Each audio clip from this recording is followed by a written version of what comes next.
Halo, assalamualaikum. Selamat datang di channel saya. Kali ini saya akan membahas tentang pertanyaan yang disampaikan di live streaming saya di TikTok tentang bagaimanapun caranya menyikapi suami yang tidak bekerja. Ya, ini sulit nih ya. Ketika seorang istri yang seharusnya hanya menjadi seorang tulang rusuk saja, tetapi harus berubah menjadi tulang punggung.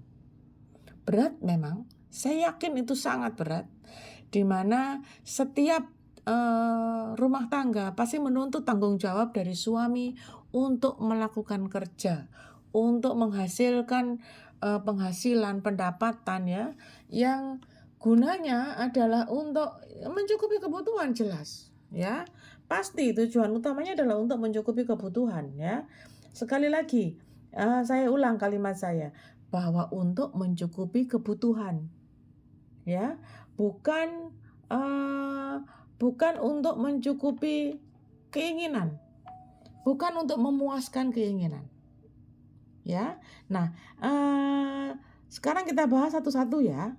Bagaimana tentang tugas dan kewajiban yang seharusnya dilakukan oleh suami ketika dia tidak melakukan tugasnya untuk bekerja.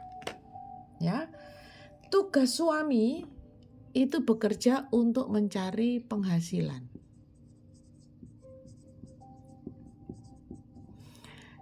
Penghasilan ini digunakan untuk mencukupi kebutuhan jelas ya.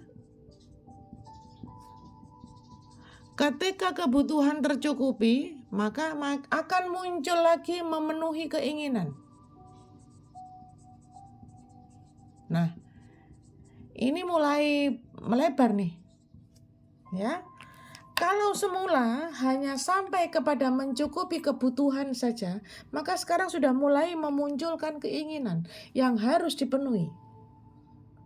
Ini beda nih. Kalau mencukupi kebutuhan, maka kebutuhannya standar. Tapi kalau sudah memenuhi keinginan, wah 1000 keinginan tuh. 1000 keinginan. Ya. Nah, padahal nih ini sebagai sebuah bentuk kewajiban. Sebagai sebuah bentuk kewajiban. Yang kaitannya dengan tanggung jawab. Saya yakin 100% semua laki-laki paham ini. Saya yakin itu. Pasti paham bahwa dia memiliki tanggung jawab untuk memenuhi kebutuhan dan memenuhi keinginan. Masalahnya adalah mereka nyadar atau enggak. Ya kan? Kadang-kadang apa yang diberikan gak cukup, Bun. Tunggu dulu, gak cukupnya untuk kebutuhan atau untuk keinginan. Ya, sementara ketika Anda sudah melakukan proses ijab kabul, persis 1 detik ketika dinyatakan sah oleh oleh saksi, oleh penghulu ya, disaksikan oleh semua orang dan dinyatakan sah pernikahan, maka suami sudah melakukan tugasnya. Apa tugas utamanya? Yaitu melindungi istri dan anak gitu ya, dari api neraka. Dia sudah melakukan fungsinya. Ketika ini dilakukan, dia sudah proses ijab kabul dilakukan, dia sudah melakukan ini.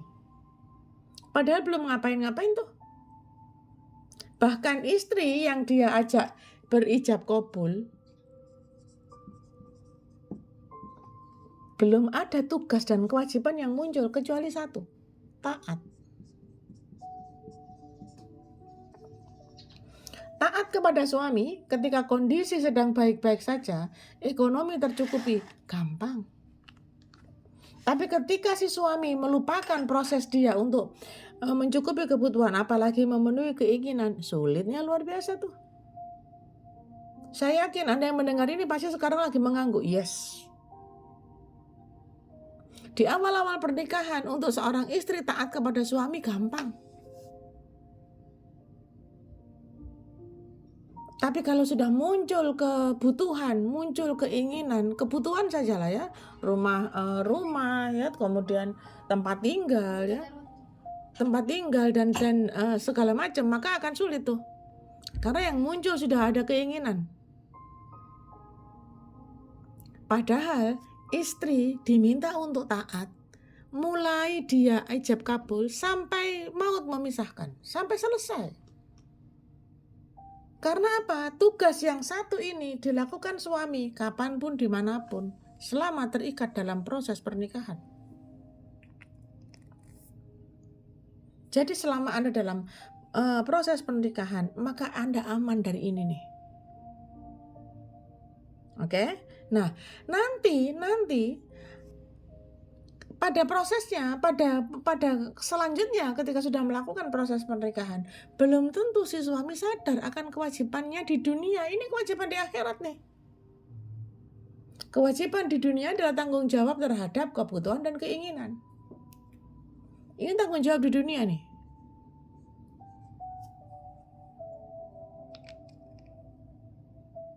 Maka ketika dia tidak mampu melakukan dua item ini, kelak dia akan dimintai pertanggungjawaban.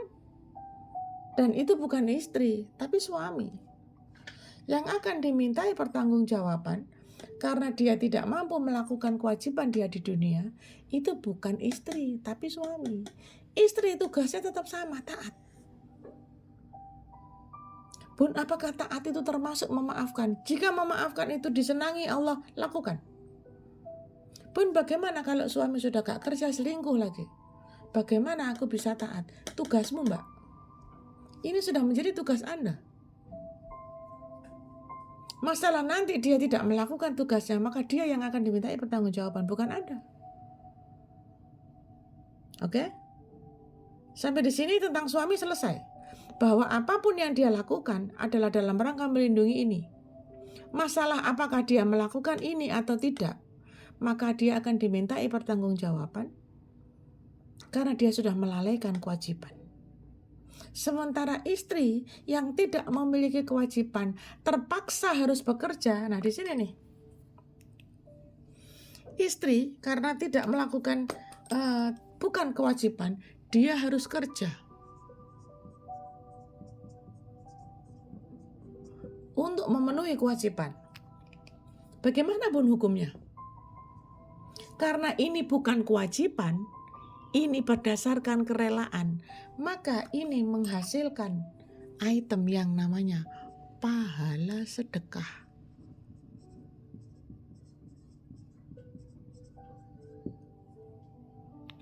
Baik sedekah tenaga, sedekah waktu, maupun sedekah harta. Pahala sedekah di sini berbeda dengan kewajiban. Pahala sedekah ini bonus. Ini bonus. Karena tidak semua orang memiliki pahala sedekah. Tidak semua istri memiliki pahala sedekah. Ini bonus.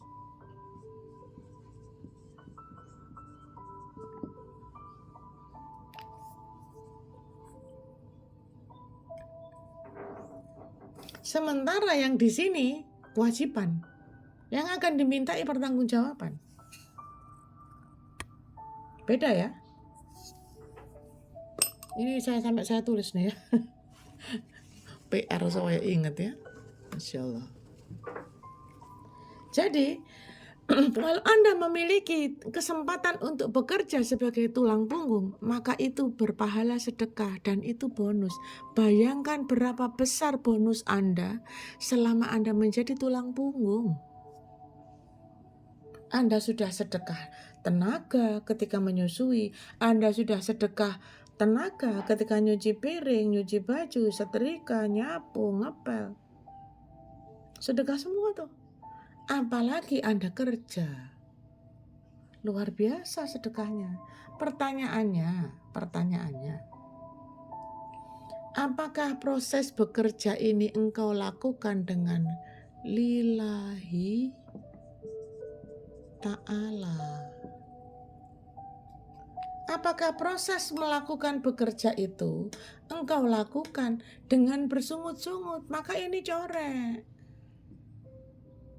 Jika bekerja ini engkau lakukan dengan marah, dengan bersungut-sungut, mengungkit-ungkit kebaikanmu, mengungkit-ungkit kesalahan suamimu, ini jangan-jangan terkoreksi. Yang tadinya nilainya 100% jadi cuma 30% mungkin. Jadi mau cuma 50% mungkin, nggak ngerti saya. Bonusnya jadi nggak full. Anda dapat capeknya, Anda dapat lelahnya, Anda dapat keringatnya, kerja kerasnya, tapi bonusnya nggak maksimal. Rugi atau rugi banget tuh. Sementara suami pasti akan ditanyai dengan kewajibannya, pasti. Malaikat Raqib dan Atid tidak pernah salah dalam mencatat apapun yang Anda lakukan, termasuk niat Anda. Jadi hati-hati dengan kewajiban yang harus Anda lakukan. Bentuk Anda untuk bekerja sebagai bentuk ketaatan, dan Anda lakukan dengan lillahi ta'ala, atau Anda lakukan dengan marah-marah dan bersungut.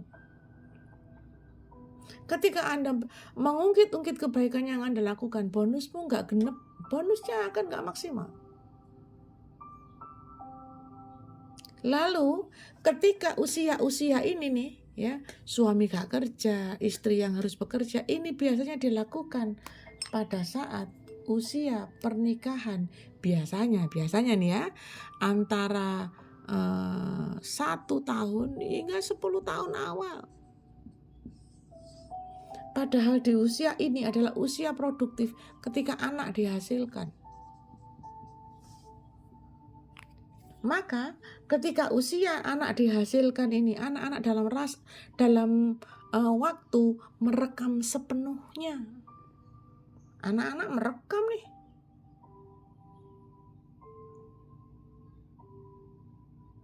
Padahal bapak dan ibunya, suami, istri, ayah dan ibunya sedang gegeran. Aku kerja sementara kamu nganggur. Tapi karena suaminya jumawa, kamu bekerja, kamu harus taat pada aku, maka kamu harus kerja. Biarkan aku yang di rumah menikmati rokok dan kopiku. Gegeran terus, anak selalu jadi korban. Akhirnya apa? Akibatnya apa? Perceraian muncul di mana-mana. Yang menang siapa? Jinnya menang, dapat pengikut. Dan tanpa Anda sadari, Anda memenuhi keinginan jin tanpa mematuhi yang namanya lillahi ta'ala, tanpa paham dengan arti kalimat ini.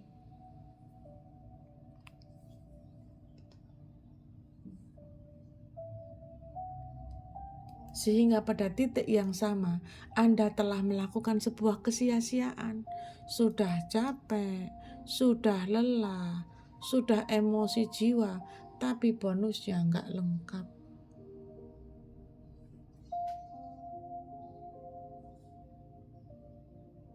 Maka lakukan saja apa yang disenangi oleh Allah. Kalau Allah suka engkau melakukan kewajiban, so do it. Kewajibanmu sebagai suami, kewajibanmu sebagai istri, dan pahami apa yang menjadi kewajibanmu. Ini pemahaman kewajiban nih. Kalau ini sudah otomatis, ya, ini sudah otomatis. Sementara yang ini dan yang ini tidak otomatis, harus ada ikhtiarnya. Kalau ini otomatis, pasti terjadi. Ini pasti terjadi. Sementara ini dan ini butuh usaha, butuh yang namanya ikhtiar.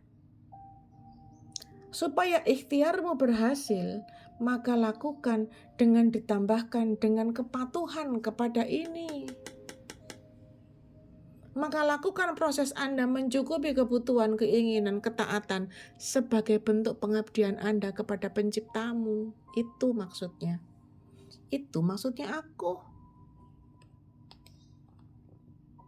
Bukan karena engkau taat karena suami, bukan karena suami kewajiban karena istri, tetapi karena ini loh, bentuk ketaatanmu kepada ini loh.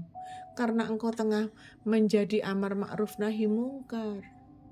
Karena engkau tengah berjuang melawan egomu, melawan hawa nafsumu ketika engkau didolimi oleh suami yang tidak kerja. Semoga apa yang saya sampaikan masuk ya.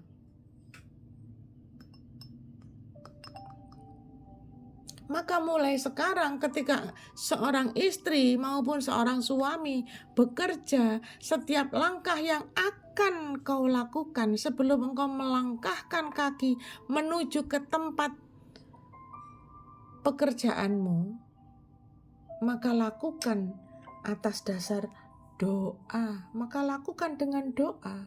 Apa doanya, Bun? Saya geser ke sini. Anda boleh catat ini atau ulang kalimat ini berkali-kali. Ya Allah, jadikan langkahku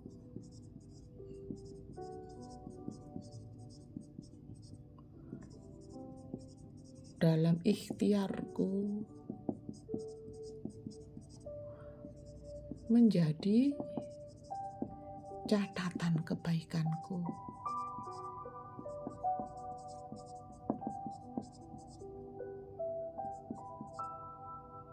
Yang akan membaikkan aku dan keluargaku.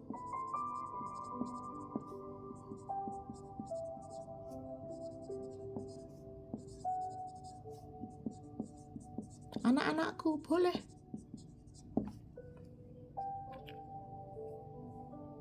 Maka ikhtiarmu ini apapun, doa ini universal sifatnya. Ikhtiar apa? Ikhtiar bekerja, ikhtiar cari obat, ikhtiar cari pinjaman mungkin, apapun lah.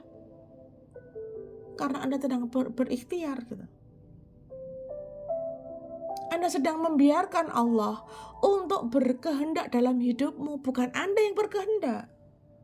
Tugas Anda itu mau sampai kiamat hari kedua, hari ketiga, tetap usaha.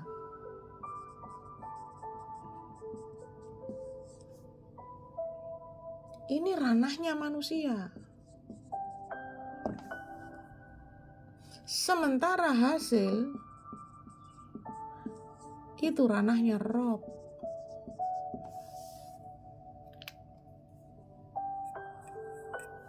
Maka jangan pernah menentukan hasil. Tugasmu cuma usaha saja. Maka jadikan usahamu, apapun bentuk ikhtiarmu, menjadi catatan kebaikanmu. Kalau sudah baik, itu pasti pahala gitu loh. Yang akan membaikkan aku dan keluargaku. Apa membaikkan? Anything. Mungkin menyehatkan, mungkin memudahkan, tapi baik gitu. Sehingga ikhtiarmu tidak sia-sia, bonusmu full, pahalanya full, bonusnya full, tidak terkoreksi, tidak terkurangkan. Karena Anda melakukan proses ini, pasti standarnya adalah lillahi ta'ala.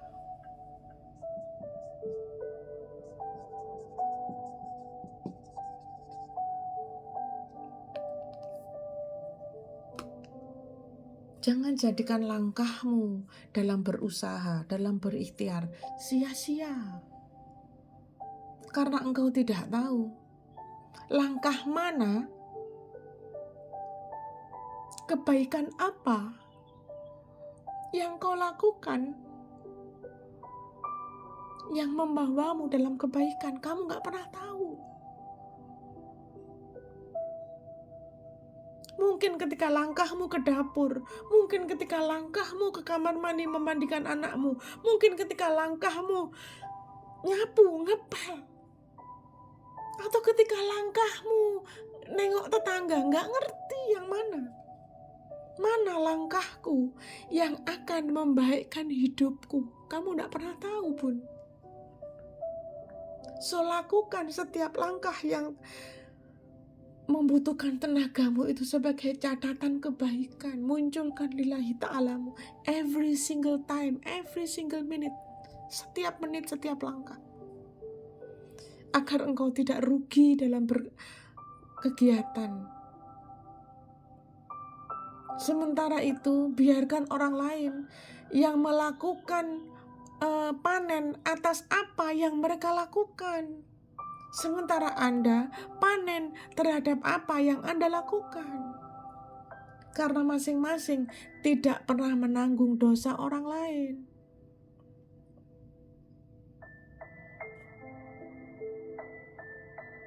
Masing-masing akan menanggung kewajiban masing-masing. dan setiap orang akan bergerak sesuai dengan apa yang dia inginkan. Maka jadikan keinginanmu sebagai pemenuhan tanggung jawabmu sebagai khalifah di bumi yang telah diturunkan oleh Allah. Sebagai istri, sebagai suami, lakukan dengan maksimal. Karena engkau tidak pernah tahu tugas apa yang sudah teramanahkan di dalam pundakmu yang akan membawamu dalam kebaikan. Demi Allah, hak Anda tidak tahu. Bisa jadi sholatmu yang subuh, bisa jadi pahalamu yang 1000, bisa jadi langkahmu yang menolong orang, nyebrangin orang, bisa jadi doamu yang tulus kau berikan kepada orang-orang yang sudah melakukan keburukan. Anything.